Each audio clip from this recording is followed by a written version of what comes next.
जय हिंद दोस्तों। और आज के इस क्लास में हम लोग देखने वाले हैं हमारे पीरियोडिक टेबल का जो 8वां एलिमेंट है, जो कि हमारे जीवन के लिए भी बहुत काफ़ी ज़रूरी है।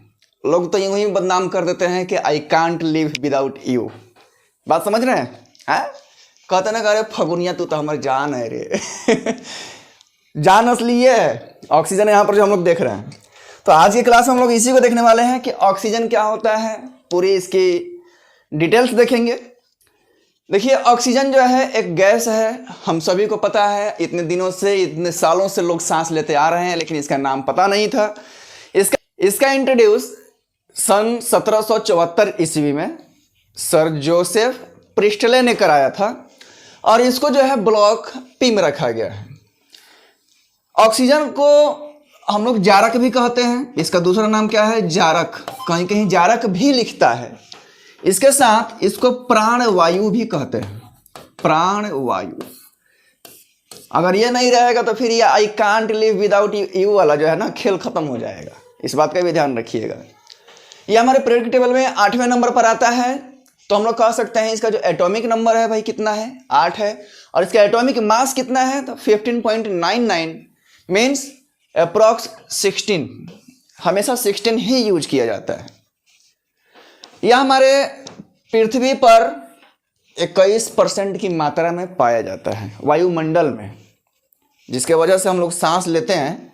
तो आइए इसका प्रॉपर्टीज को समझते हैं।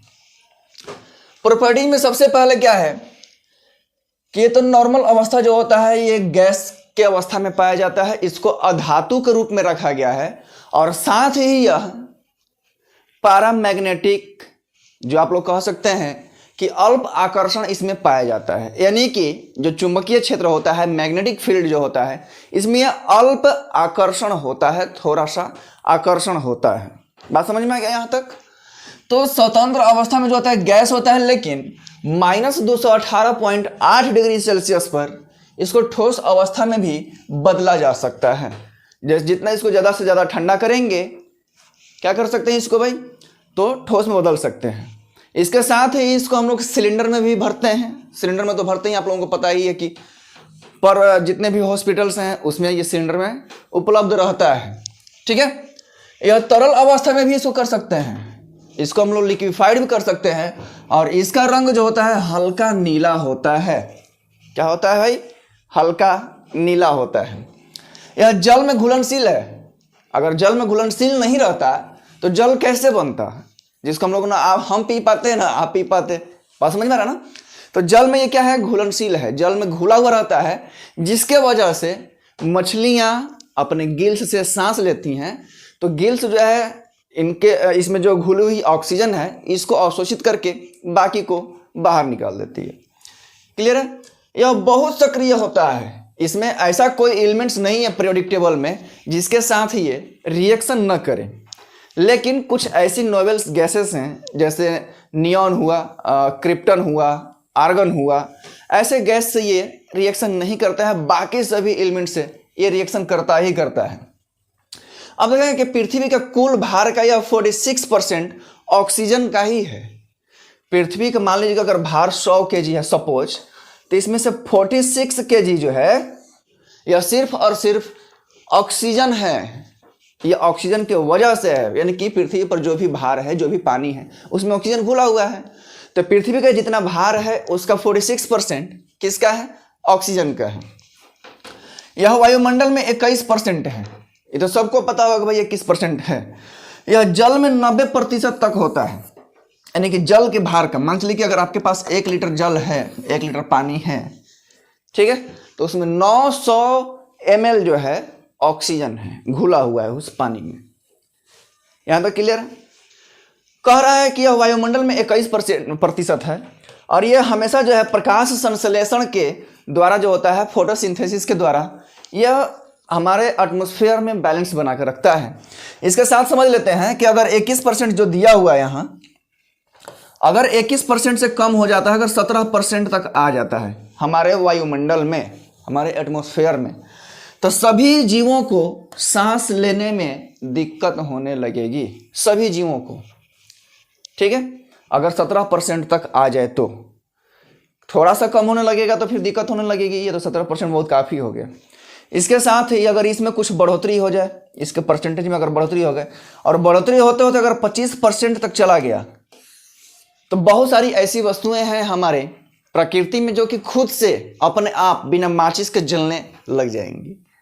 जब तक ये 25% तक पहुंचेगा, बहुत सारी वस्तुएं खुद से उसमें आग पकड़ने लगेगा, खुद से पकड़ने लगेगा। ऐसा क्यों होगा? क्योंकि ऑक्सीजन की बहुलता हो जाएगी, और आप लोगों को पता है कि कोई भी वस्तु जो है ऑक्सीजन के उपस्थिति में ही जलती है।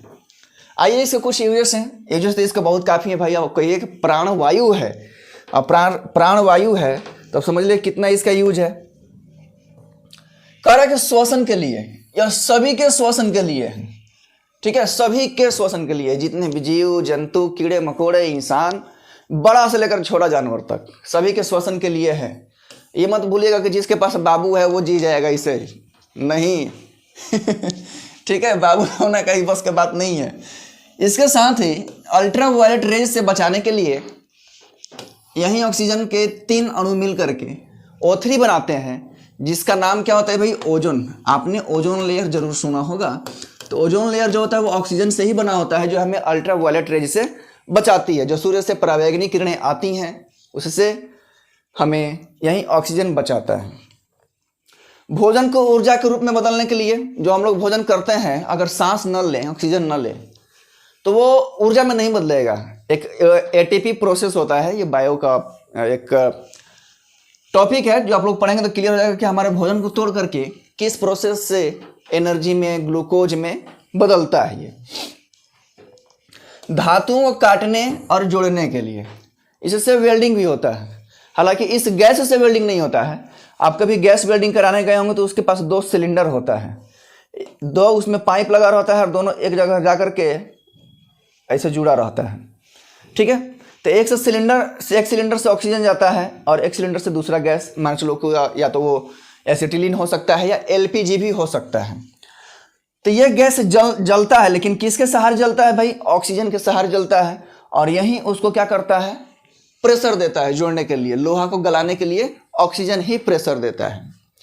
अगला जो इसका यूज है, लिक्विड ऑक्सीजन और लिक्विड हाइड्रोजन जो है रॉकेट के ईंधन में उपयोग किया जाता है। क्योंकि जब मैंने आप लोगों को हाइड्रोजन पढ़ाया था तो बताया था कि यह हमारा भविष्य का ईंधन है हाइड्रोजन। अगर सारी पेट्रोलियम्स खत्म हो जाती हैं तो सारी जो चीज़ें हैं, जो भी व्हीकल्स हैं, जो भी मैकेनिकल वस्तुएं हैं, ठीक है, वो सभी जो है हाइड्रोजन से ऑपरेट होंगी। तो यहाँ पर ये कह ही रहा है कि लिक्विड ऑक्सीजन जो है और लिक्विड हाइड्रोजन जो है रॉकेट के जो ईंधन होता है उसमें इसका यूज किया जाता है।